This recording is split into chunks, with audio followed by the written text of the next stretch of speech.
Programme एक पाकिस्तान के साथ मैं हूं ज़ौक़ अहमद। नाज़रीन, ईरान अमेरिका कशीदगी में बड़ी पेशरफ हुई है। अमेरिकी सदर ट्रंप ने ईरान की नाकाबंदी खत्म करने का ऐलान कर दिया है। उनका कहना है कि अब बगैर टॉल के ईरान को अब हरमस खोलना होगी। ट्रंप ने कहा कि ईरान के बारे में हतमी फैसला करने सिचुएशन रूम में जा रहा हूं। ईरान को मुत्तफिक होना होगा कि वो कभी भी जौहरी हथियार नहीं बनाएंगे। सदर ट्रंप ने यह भी कहा कि चीन और अमेरिका मिलकर ईरानी न्यूक्लियर डस्टबिन निकालेंगे।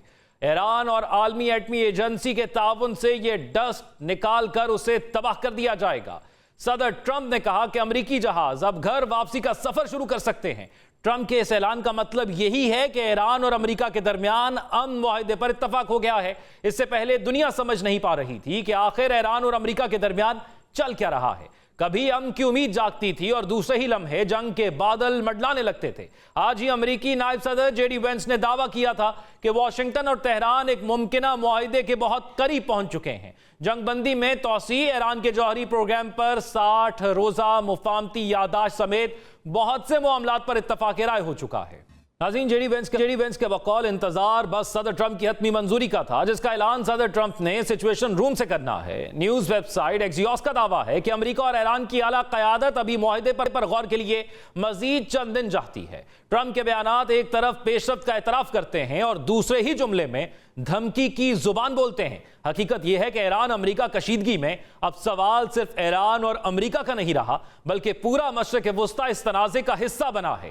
बरतानवी अखबार गार्डियन के मुताबिक ट्रंप ने मुजव्वज़ा मुआहिदे का मुसव्वदा इसराइल और खलीजी इत्तेहादियों को भिजवा दिया था। इस मुसव्वदे में आबनाए हरमस को 30 दिन में मुकम्मल बहाल करने, अमेरिकी नाकाबंदी खत्म करने और ईरान को $12 अरब के मुंजमद असासों तक महदूद रसाई देने की तजावीज़ शामिल हैं। यही नहीं, अमेरिका अब इस डील को सिर्फ जंगबंदी नहीं बल्कि पूरे खित्ते की नई सफबंदी के तौर पर पेश कर रहा है। अमेरिकी मीडिया का दावा है कि मुआहिदे में $300 अरब के सरमायाकारी फंड की तजवीज़ भी शामिल है। ईरान इसे जंगी नुकसानात का अजाला करार देता है, जबकि वाशिंगटन इसे बैनुल-अक़वामी सरमायाकारी फंड का नाम दे रहा है ताकि लफ्ज़ हर जाने के इस्तेमाल से बचा जा सके। इतलात ये भी हैं कि तेहरान में बड़े रियल स्टेट मंसूबों और सरमायाकारी डील्स पर बात हो रही है। गोया मिसाइलों के साए में सरमायाकारी के ख्वाब भी बेचे जा रहे हैं। उधर अरब मीडिया का दावा है कि इस मामले में सबसे अहम मसले यानी ईरान के जौहरी प्रोग्राम पर भी कई अहम नकात पर इत्तफाक हो चुका है।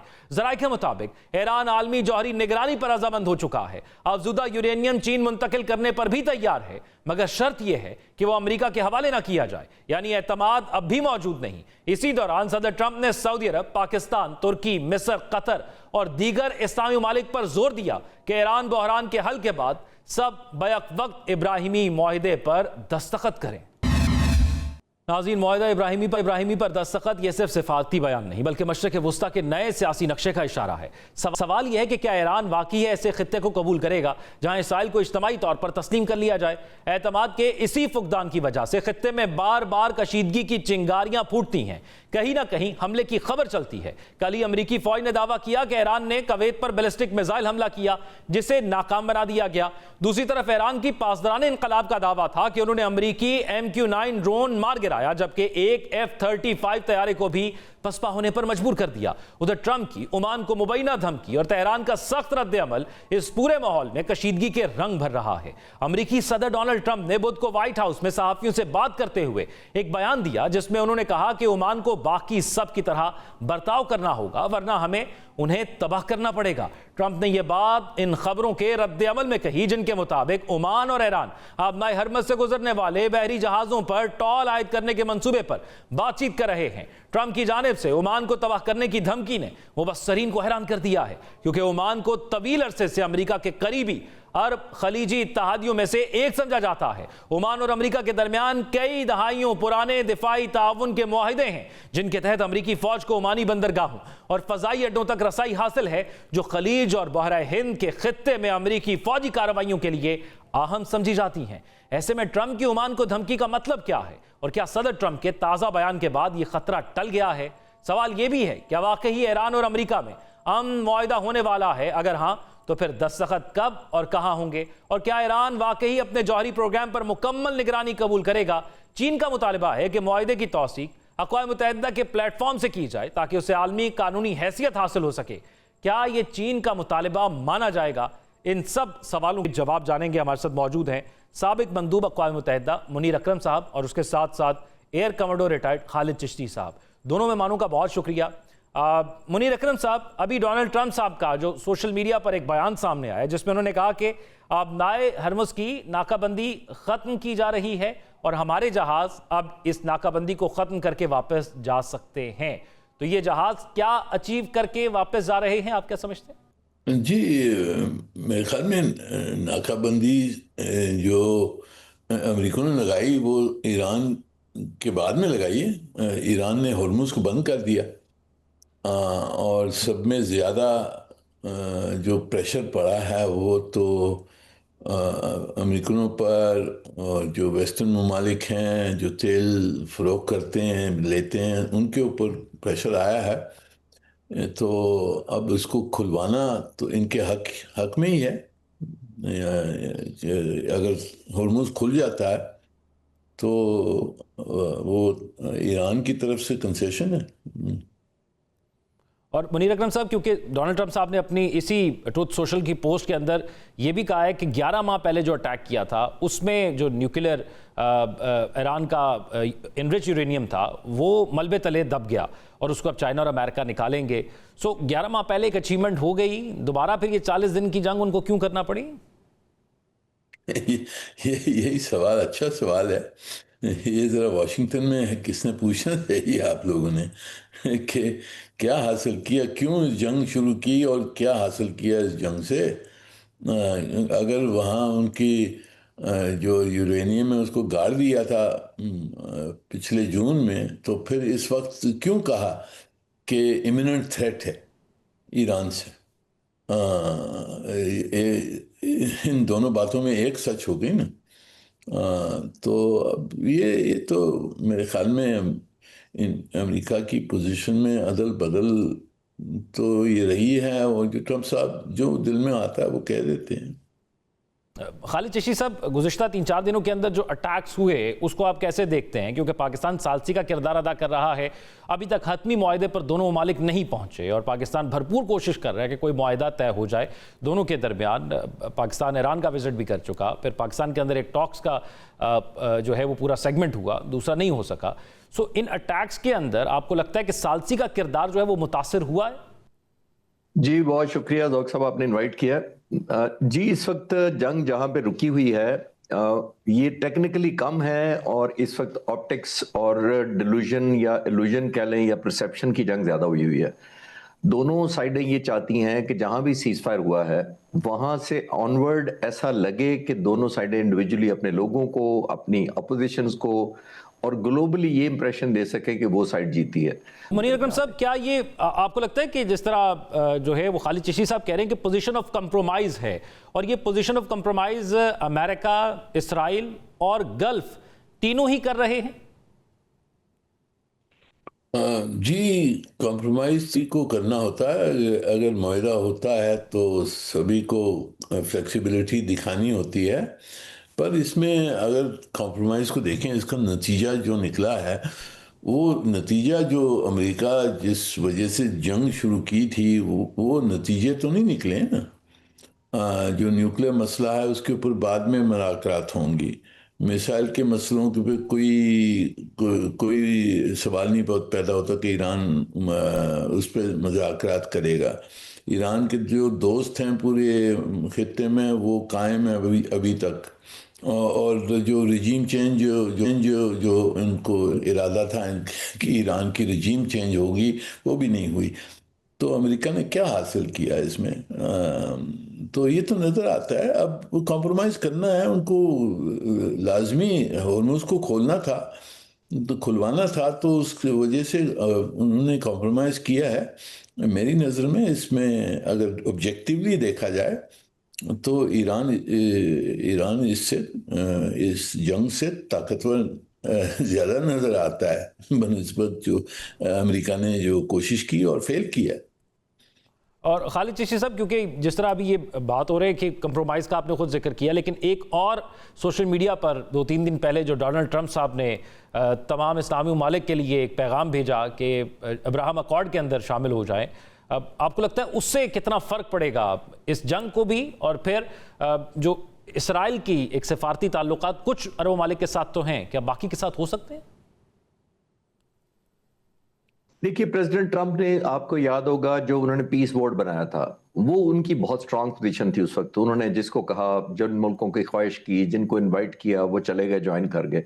वो एक पोजीशन ऑफ स्ट्रेंथ थी। लेकिन over a period of time आपने देखा कि वो पोजीशन वो नहीं रही जो उस वक्त बोर्ड, पीस बोर्ड की थी। और उसके बाद ये जंग हुई, बहुत ज्यादा कमजोरियां सामने आई। तो आई थिंक प्रेसिडेंट ट्रंप के दो वजह हैं। एक तो वो यही है उनको कि बुनियादी तौर पर वो चाहते हैं कि जो मैं स्ट्रांग अपने आप को साबित करूं और ऐसी कोई लिंक कर दूं डील से, जाके साबित कर सकूं कि जैसे मैं उस वक्त स्ट्रांग था 4-6 महीने पहले, आज भी उतना ही स्ट्रांग हूं।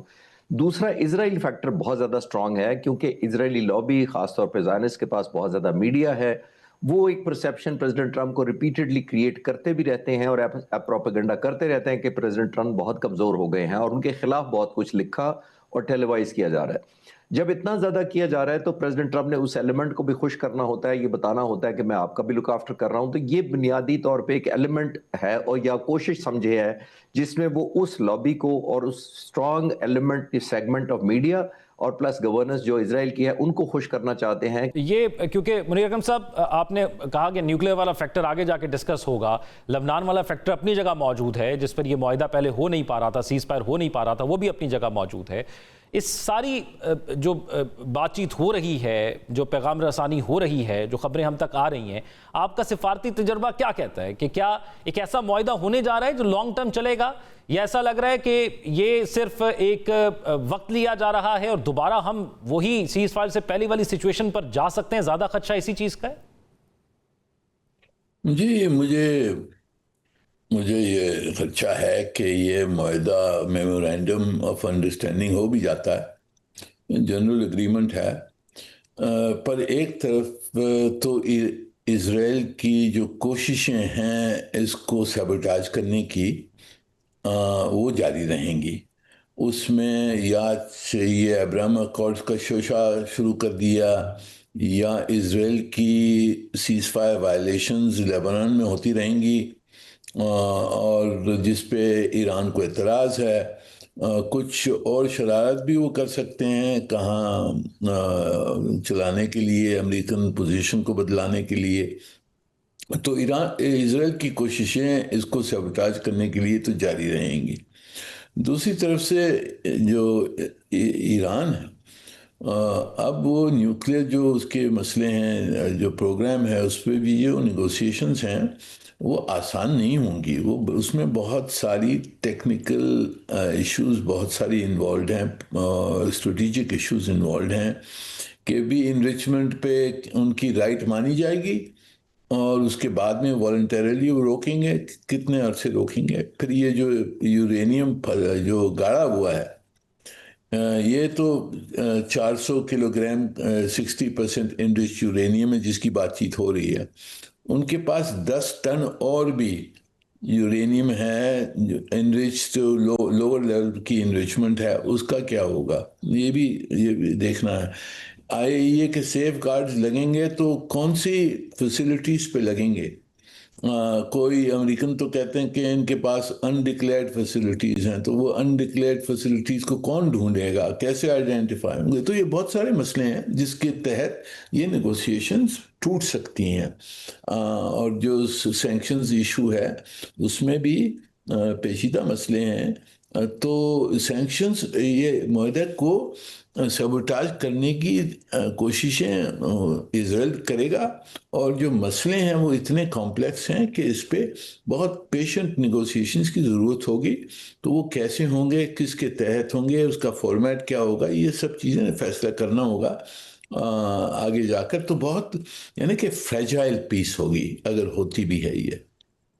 और खालिद चिश्ती साहब, क्योंकि डिफेंस के मामलात को आप बेहतर तरीके से जानते हैं, ये जो सीज फायर है इस दौरानिए के अंदर बहुत से लोग ये कह रहे हैं कि टाइम बाय किया जा रहा है।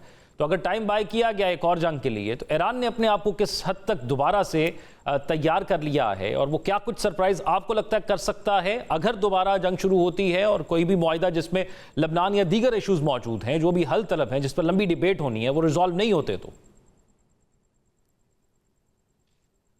जी, अभी मैं आज ही पढ़ रहा था कि वो कहते हैं कि जो हमने ड्रोन मारा है वो न्यू एयर डिफेंस सिस्टम हमारा अरिश उससे मारा है हमने, और अब ये अपग्रेडेशन है, ये वो क्लेम कर रहे हैं। लेकिन मैं बाकी जो 42 जहाज इनके तबाह अमेरिका के हुए हैं उन पर ऑलमोस्ट रिसर्च कंप्लीट कर चुका हूं। मैं उम्मीद करूंगा कि इंशाल्लाह कमिंग डेज में मैं एक बड़ी सून डॉक्यूमेंट्री करूंगा कि 42 जहाज कैसे ईरान ने मारे थे। वो भी हैरान कुन था इस दुनिया के लिए भी और मेरे लिए भी। स्टूडेंट अफेयर पावर एक ऐसा मुल्क खासतौर पर जिस पर 47 सालों से सैंक्शंस हों, जिसको एड नहीं दी जा रही, जिनकी एयरफोर्स के जहाज 60 साल पुराने हैं, जिनके बारे में अमेरिकन प्रेसिडेंट ने कहा कि मैंने तो उनकी एयरफोर्स नेवी खत्म कर दी है, उसके बावजूद अमेरिका जैसी सुपर पावर के 42 जहाज मार लेना, तो आई थिंक अपग्रेड भी किया है। जो सबसे बड़ी गलती की है मैं अर्ज करता चलूं ज़ौक साहब कि वो ये है कि इन्होंने तमाम सिर्फ पेपर्स पर उसकी स्ट्रेंथ और मिलिट्री की जो कैपेबिलिटी है उसको टेबल पर रखा है। जो चीज नहीं रखी गई, और मेरे जैसे स्टूडेंट को भी अगर आज पता है तो आई एम श्योर अमेरिकन जो थिंक टैंक्स और जो स्ट्रेटजिस्ट हैं बहुत सीनियर और तजर्बाकार होंगे, वो ईरान का उन्होंने एसिमेट्रिक वॉरफेयर की जो कैपेबिलिटी है उसको गौर नहीं रखा। और एक और एलिमेंट है वो है ईरान का जोग्राफिया। देखिए, ईरान तकरीबन इराक से 4 गुना बड़ा है, पाकिस्तान से ऑलमोस्ट दुगना है, कोई 70% पाकिस्तान से ज्यादा है उसका एरिया। सबका सब जो एरिया है वो प्लेन डेजर्ट नहीं है इराक की तरह, ये पहाड़ी इलाका है, माउंटेनेंस है, रॉकी एरियाज हैं। खास तौर पर स्टेट ऑफ हॉर्मुज़ के इर्द गिर्द जो एरिया है, अगर आप गूगल करके मैप में जाएं या गूगल अर्थ में जाएं तो आप देखेंगे कि तमाम टेरेन पहाड़ी इलाका है। सबसे ज्यादा ईरान को एडवांटेज ये हुआ है कि उन टेरेन ने उनकी मदद की है। उन्होंने ना सिर्फ मैं अभी पढ़ रहा था कि उन्होंने कोई 70% अपने रॉकेट लॉन्चर्स और पैड्स को रिकवर कर लिया, बल्कि रिलेटिवली आपने देखा कि तकरीबन 40 दिन जंग में वो तबाह भी उस तरह नहीं हुए थे। उसकी वजह सबसे बड़ी यही थी कि उनको टेरेन ने बहुत मदद की थी। उन्होंने रॉकी माउंटेन्स के अंदर टनल्स बनाई हुई हैं, वहां पे हाइडिंग होती है, वहां से निकलते हैं, वो ड्रोन फायर करते हैं, वापस चले जाते हैं। उनको ट्रैक करना बड़ा मुश्किल है, एरियल बमबारी असर नहीं करती। मुनीर अकरम साहब, अगर ये मुआहदा होता है जिस पर अब ये बात हो रही है और डोनाल्ड ट्रंप साहब ने खुशखबरी सुनाई है कि आबनाए हरमज़ से वो अपने जहाज़ों को वापस अब मोड़ रहे हैं और उन्होंने अपनी जीत भी एक तरह से अनाउंस कर दी है, इसमें इसराइल और गल्फ दोनों का एतराज़ क्या हो सकता है? क्या डोनाल्ड ट्रंप साहब जो मुआहदा कर रहे हैं वो उस पर मिनोअन उसको तस्लीम कर लेंगे, या कोई ऐसा एतराज़ होगा जिसकी वजह से ये मुआहदा नहीं जो है वो पाया तकमील तक पहुंच सकता? ये मेरी नज़र में जो खलीज के ममालिक हैं, जो अरब ममालिक हैं गल्फ में, वो तो उनके लिए तो अच्छा होगा ना कि हॉर्मुज़ खुल जाए, उनकी तेल की तिजारत और जो बाकी तिजारत है वहाँ वो वापस शुरू हो जाए। उनकी आमदनी पर बहुत अहम असर पड़ा है कि तेल नहीं फरोख्त कर सकते हैं, तो उनकी इकोनॉमीज़ पर बहुत इम्पैक्ट हुआ है। तो वो मेरे ख्याल में वो तो वेलकम करेंगे बाय एंड लार्ज। अब यूएई का नहीं कह सकते हैं, शायद उसका रुख थोड़ा सा मुख्तलिफ है, पर बाकी जो ममालिक हैं जीसीसी में वो सब वेलकम करेंगे। और खालिद चिश्ती साहब, आप क्या समझते हैं? डोनाल्ड ट्रंप साहब अनाउंस कर रहे हैं हमने उनका एनरिच यूरेनियम पहाड़ों के नीचे दफन कर दिया, नेवी का वो पहले ही कहते हैं हमने तबाह कर दी, एयरफोर्स वो पहले ही कहते हैं ईरान की है नहीं, वो कहते हैं हमने डैमेज बहुत पहुंचाया, फिर उनकी टॉप लीडरशिप शहीद कर दी गई थी पहले दिन अटैक में। तो अब ये जो मुआहिदा है ये डोनाल्ड ट्रंप साहब ने इसराइल को और अपने इत्तेहादियों को भेजा है, क्या उनको इस मुआहिदे की अप्रूवल मिल जाएगी? और क्या इसराइल के वो तमाम खदशात डोनाल्ड ट्रंप एड्रेस कर रहे हैं जो उसको थे, जिसकी वजह से ये जंग शुरू हुई थी? मेरा नहीं ख्याल ईरान के खिलाफ किसी भी जंगबंदी की इजराइल कभी अप्रूवल देगा, क्योंकि देखिए मैं डे वन से अर्ज करता आया हूं और जंग के दिनों भी मैंने डे वन से ये कहा कि इजराइल की सबसे ज्यादा फिक्रमंदी न्यूक्लियर एनरिचमेंट प्रोग्राम या मटेरियल नहीं है। इजराइल का नंबर 1 थ्रेट जो है वो बैलिस्टिक क्रूज और हाइपरसोनिक मिसाइल्स हैं, जो उस पर दागे गए हैं और कामयाबी से उन्होंने डैमेज भी किया और डिस्ट्रक्शन किया। देखिए, आप एग्री करेंगे कि न्यूक्लियर एनरिच करके कोई वेपन बना लेना एक खतरा होता है, लेकिन ये एक वाहिद एक्सप्लोजन है दुनिया में। जितने लोगों न्यूक्लियर बना रहे हैं वेपन्स, उन्होंने सिर्फ पहला धमाका या शुरू के धमाके टेस्टिंग वाले अपने मुल्क में किए हैं, बाकी उन्होंने दूसरे मुल्क पे फेंकने के लिए ये वेपन बनाए होते हैं। तो अगर आपकी डिलीवरी मैकेनिज्म ना हो तो फिर वो वेपन या एनरिच्ड यूरेनियम किसी काम का नहीं होता। तो इजराइल की हमेशा से ये फिक्र रही है कि वो चाहता है कि न्यूक्लियर इनरिच तो बाद में निपटे, पहले बैलिस्टिक और क्रूज और ये जो हाइपरसोनिक जो कैपेबिलिटी है उसको अनडू किया जा सके। तो मेरा नहीं ख्याल कि इजराइल कभी होगा, लेकिन मसला ये है कि प्रेसिडेंट दूसरी तरफ से भी अगेंस्ट द वॉल है, और वो वॉल ये है जो पूरी दुनिया में महंगाई हो गई है। प्रेसिडेंट ट्रम्प ने मेरा नहीं ख्याल सोचा होगा कि अमेरिका में खुद ऑयल की प्राइस डबल हो जाएगी, उनकी पोलिंग ज़ाहिर है उनके हक में नहीं रहेगी, लोग उनको ना पसंद करेंगे जंग की वजह से। ग्लोबली एक टेंशन एग्जाइटी हर मुल्क तकरीबन इफेक्ट हुआ है। तो मेरा ख्याल है उसके कॉन्सिक्वेंसेस जो ईरान ने इम्पोज कर दिए हैं अमेरिका पर डायरेक्टली और बाकी ममालिक और ग्लोबल इन जनरल, वो कोई फोर्स ही नहीं कर रहा था। तो मेरा नहीं ख्याल कि कोई टर्म ऐसी होगी जिसमें इजराइल कंफर्टेबल होगा और कहेगा कि गो हेड देगा कि अब आप साइन कर लें। अमेरिकन प्रेसिडेंट अदरवाइज उनके पास ऑप्शंस कम होती जा रही हैं, तो ये उनकी अब जिम्मेदारी है कि वो इजराइल को कन्विंस करें ईरान के खिलाफ कि अब जंग बंदी करनी पड़ेगी। ऑप्टिकली वो जो मर्जी कह ले कि जंग हमने जीती है, लेकिन प्रैक्टिकली मेरा नहीं ख्याल इजराइल कभी भी यहां तक आएगा कि वो किसी ऐसे एग्रीमेंट का गो हेड देगा, अनलेस जैसे मैंने कहा कि बैलिस्टिक और क्रूज मिसाइल का कोई। राइट, बहुत शुक्रिया। हमारे साथ मुनीर अकरम साहब मौजूद थे, साबिक मंदूब अक़वाम मुत्तहिदा और एयर कोमांडर रिटायर्ड खालिद चिश्ती साहब मौजूद थे। और डोनाल्ड ट्रंप साहब की जानिब से जो ऐलान किया गया है, हतमी मुआहदा तो अब तक सामने ना आया है, ना ही उसकी तौसीक़ की गई है, लेकिन ये ज़रूर कह दिया गया है कि आबनाए हरमज़ पर जो डबल ब्लॉकेज था, जो अमेरिका का ब्लॉकेज था, उसको ख़त्म किया जा रहा है। नाज़रीन, एक ब्रेक की तरफ हमें बढ़ना है, लेकिन ब्रेक के बाद वापस आएंगे तो बात करेंगे फ़लस्तीन के हवाले से बहुत से होशरुबा इंकशाफात सामने आ रहे हैं, बहुत सी खबरें जो आप तक पहुँचाएंगे, और उसके साथ साथ पाकिस्तान में बजट से क्या तब्दीली आने जा रही है, अवाम की क्या कुर्बानी होने जा रही है, जो है वो टैक्स का एक बड़ा बोझ आने जा रहा है, इस पर भी आपको तफसीलन बताएंगे। लेकिन एक ब्रेक के बाद स्टे विद अस। ब्रेक के बाद खुशामदीद नाज़रीन। इस्राइली वज़ीर आज़म ने एक बार फिर दुनिया के सामने ऐसा ऐलान किया जिसने खित्ते की सूरत हाल को मज़ीद कशीदा कर दिया है। नेतन्याहू ने गजा के 70% हिस्से पर कब्जे का हुक्म देते हुए इस्राइली फौज को मजीद पेशकदमी की हिदायत जारी कर दी है। इस वक्त जमीनी हकीकत यह है कि इसराइल पहले ही गजा के तकरीबन 64% छोटे साहिली इलाके पर मौसर कंट्रोल रखता है, और यह बात खुद इस्राइली वजीर आजम नेतन्याहू भी तस्लीम कर चुका है कि पहले 50%, फिर 60% और अब अगला हदफ 70% गजा है। उसके मुताबिक अब 70% गजा पर कंट्रोल हासिल किया जाए, ये वो कह रहा है। और मजीद क्या कहा, जरा मुलाहिजा करें। दूसरी जानिब हमास ने इन इक़दामात को बराह रास्त जंग बंदी मुआहदे की खिलाफ वर्जी करार दिया है, जबकि गजा में पहले ही महसूर लाखों फलस्तीनियों की बेदखली का खदशा तेजी से बढ़ता जा रहा है।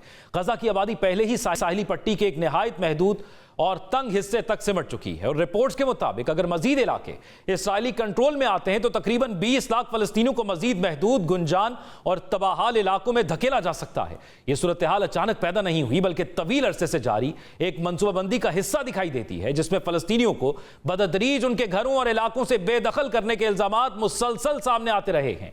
और इसी सिलसिले की ताज़ा मिसाल नेतन्याहू का 70% कब्जे का ऐलान है। अगरचे इसराइल की जानिब से मुसलसल यह मौक़िफ़ इख्तियार किया जाता रहा है कि इसका मकसद सिर्फ हमास का खात्मा है, लेकिन सवाल यह है कि जब गजा में हमास का कंट्रोल पहले ही महदूद तरीन हो चुका है, तो फिर मुकम्मल आबादी और ज़मीन को निशाना बनाने की मंतक क्या है? हकीकत यह है कि इसराइल हमास पर दहशतगर्दी का इल्ज़ाम लगाता है, लेकिन असल में खुद दहशतगर्दी करता है। यह दुनिया ने देख लिया कि कैसे फलस्तीनियों की ज़मीन पर कब्जे करके उन्हें ही दहशतगर्द करार दिया गया। दलील उसकी यह है कि लबनान और शाम पहले ही कशीदगी और इसराइल की फौजी कार्रवाइयों की लपेट में आ चुके हैं, और अब असरात दीगर ममालिक तक फैलने के खदशात जाहिर किए जा रहे हैं, जिसे मुबस्सरीन ग्रेटर इसराइल के तसव्वुर से जोड़ते हैं। 7 अक्टूबर 2023 के बाद से इसराइली फौज के कंट्रोल में आने वाले इलाकों का मजमूई दायरा तकरीबन 1000 मुरब्बा किलोमीटर तक पहुंच चुका है, जिसमें गजा की पट्टी, जनूबी लबनान और जनूबी शाम के बाज़ हिस्से शामिल हैं। ये वही तसव्वुर है जो सेहोनी तहरीक का मकसद है, यानी यहूदियों की अलग रियासत। ग्रेटर इसराइल एक ऐसी तौसीह रियासत जिसे सेहोनी तारीखी तौर पर वादाशुदा ज़मीन करार देते हैं, जो दरियाए नील से लेकर फ़रात तक फैली हुई हो, और जिसमें फ़लस्तीन, लबनान, उर्दन, इराक, ईरान, शाम और सऊदी अरब जैसे खित्ते शामिल करना सेहोनी अज़ाइम है। चाहते क्या हैं ये भी सुन लें। ये उसी सोच का नतीजा है कि लबनान के महाज पर भी सूरत हाल तेजी से तब्दील हो रही है, जहां तारीख में पहली बार इसराइली फौज ने येलो लाइन कायम की है, जो एक गैर रस्मी हदबंदी के तौर पर सामने आई है। यह लकीर गजा की तर्ज पर एक नई जोग्राफियाई तकसीम की कोशिश के तौर पर देखी जा रही है। इसराइली फौज ने इसके बाद अपने ज़ेरे कब्जा लबनानी इलाकों का नक्शा भी पहली बार जारी किया, जिसने खित्ते में मजीद सवालात को जन्म दिया। उधर शाम में बशारुल असद हुकूमत के खात्मे के बाद पैदा होने वाले सियासी खला के दौरान इसराइल ने तेजी से पेशकदमी करते हुए गोलान की पहाड़ियों के بفر زون پر قبضہ کر لیا اور وہاں اپنی فوجی موجودگی مزید مضبوط کر دی۔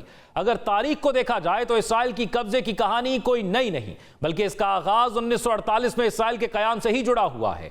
14 مئی 1948 کے فوراً بعد اردن، مصر، شام اور عراق نے اسرائیل پر حملہ کیا، جسے پہلی عرب اسرائیل جنگ کہا جاتا ہے، اور یہی وہ دور تھا جسے فلسطینی تاریخ میں النقبہ کے نام سے یاد کیا جاتا ہے، جب تقریباً 7.5 لاکھ فلسطینی یا تو بے دخل کر دیے گئے یا انہیں نقل مکانی پر مجبور ہونا پڑا۔ 1967 کی جنگ کے بعد صورتحال مزید تبدیل ہوئی، جس میں اسرائیل نے شام سے گولان ہائٹس، اردن سے ویسٹ بینک اور مصر سے غزہ اور سینائی کا کنٹرول حاصل کر لیا۔ 1973 میں مصر اور شام نے اپنے علاقوں کی واپسی کے لیے جنگ لڑی، جس کے بعد مصر اور اسرائیل کے درمیان امن معاہدہ ہوا اور سینائی علاقہ مصر کو واپس مل گیا۔ تاہم ویسٹ بینک آج بھی اسرائیلی کنٹرول میں ہے، جہاں گزشتہ 50 برسوں میں 6 لاکھ سے زائد یہودی آباد کار، جنہیں سیٹلرز کہا جاتا ہے، آباد ہو چکے ہیں۔ اقوام متحدہ کے مطابق یہ بستیاں غیر قانونی ہیں، تاہم اسرائیل ان الزامات کو مسترد کرتا ہے۔ اسرائیل کا قبضہ کبھی غزہ پر، کبھی شام پر، کبھی لبنان پر، اور ہر بار ایک ہی سوال اپنی جگہ موجود رہتا ہے، آخر اسے روکنے والا کون ہے؟ اقوام متحدہ کی قراردادیں ہوں یا سیز فائر کے معاہدے، اسرائیل ہر بار ان کو رونتے ہوئے آگے بڑھ جاتا ہے اور رکنے کا نام نہیں لیتا، اور روکنے والا بھی کوئی نہیں ہے۔ اسی تمام تر صورتحال پر بات کریں گے۔ فلسطینی صحافی جلال الفرح صاحب ہمارے ساتھ موجود ہیں۔ جلال الفرح صاحب، ایک مختصر ہسٹری میں نے بیان کی اسرائیل کی کارروائیوں کے حوالے سے، کس طرح وہ ناجائز قبضے کر رہا ہے، نسل کشی کر رہا ہے۔ بہت عرصے سے یہ خبریں بہت زیادہ ڈسکس نہیں ہو رہی، لیکن ہمیں پتہ ہے کہ غزہ کے حالات ٹھیک نہیں ہیں، وہاں پر مزید جگہوں پر قبضہ کیا جا رہا ہے اور اب 70% قبضے کا اعلان کیا گیا نیتن یاہو کی جانب سے۔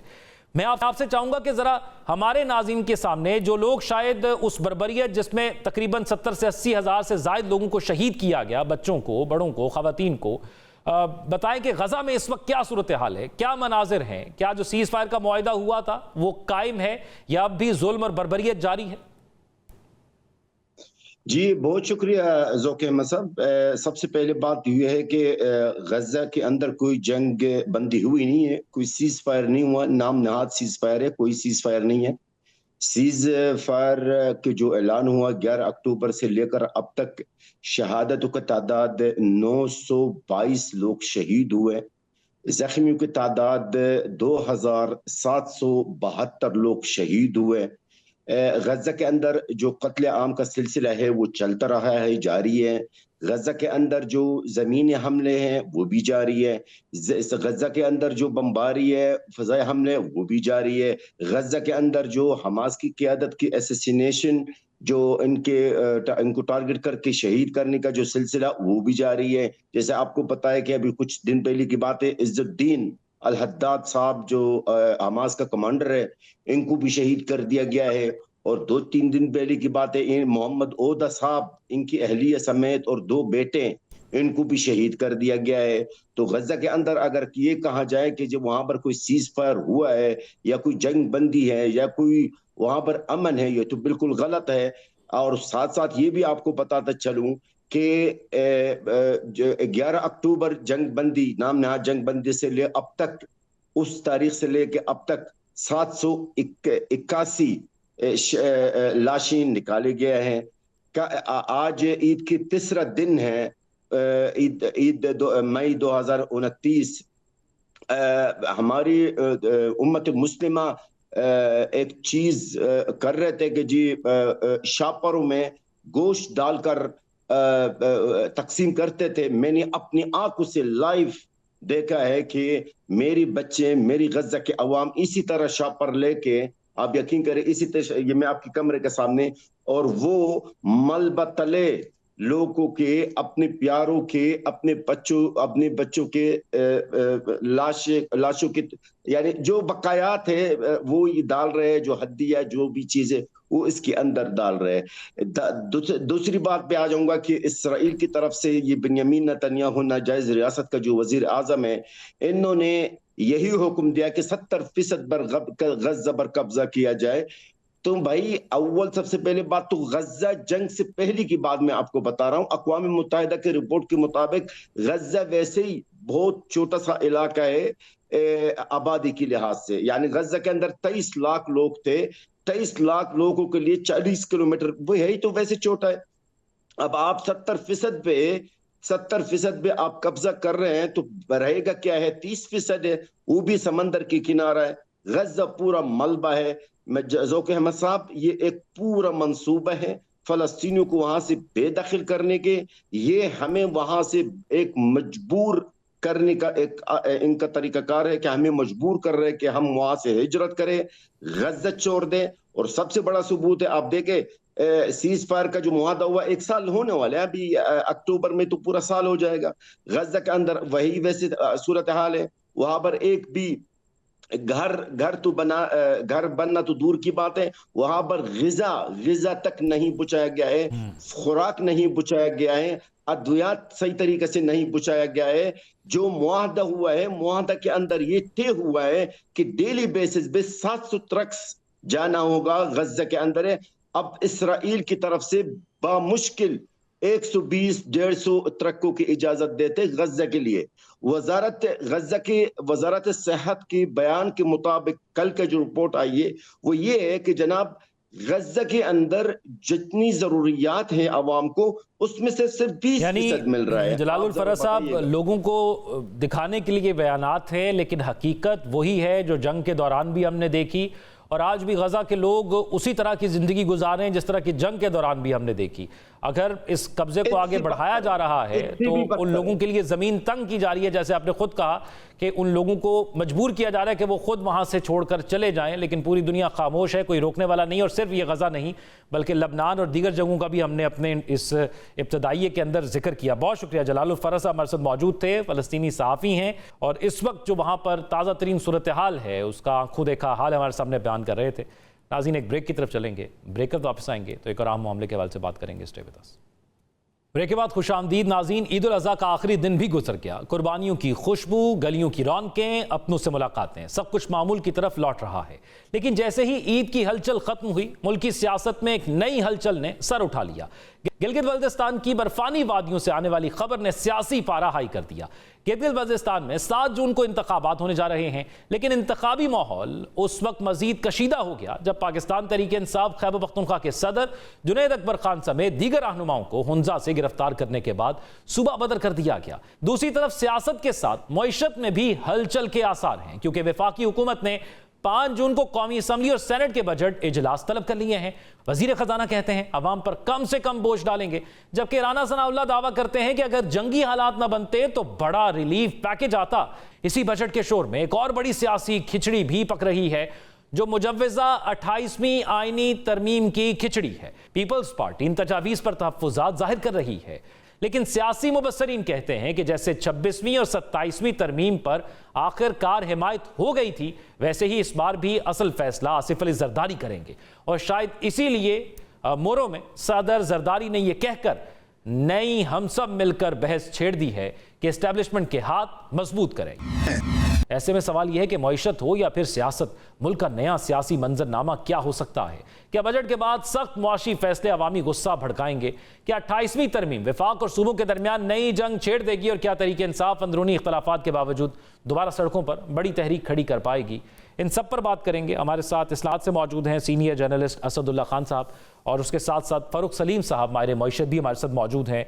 असदुल्ला खान साहब, आपसे आगाज़ करूंगा। सियासी मंजरनामा हमेशा पाकिस्तान तहरीक इंसाफ तारीख पर तारीख देती है, और गिलगित बल्तिस्तान के इलेक्शन के अंदर जिस तरह उनके रहनुमाओं को सूबा बदर कर दिया गया, पाकिस्तान तहरीक इंसाफ के लिए सियासी स्पेस कम होती हुई दिखाई दे रही है, और पाकिस्तान तहरीक इंसाफ की वाज़ेह हिकमत अमली भी नहीं है। क्या ईद के बाद अब जो पाकिस्तान तहरीक इंसाफ दावे कर रही थी कि हम कोई बड़ी मूवमेंट भी कर सकते हैं या कोई एहतजाज भी कर सकते हैं, क्या कोई सियासी मंजरनामा तब्दील हो सकता है, या सिर्फ ये बढ़के के ही हैं? मौजूदा सेटअप को कोई खतरा तो है नहीं?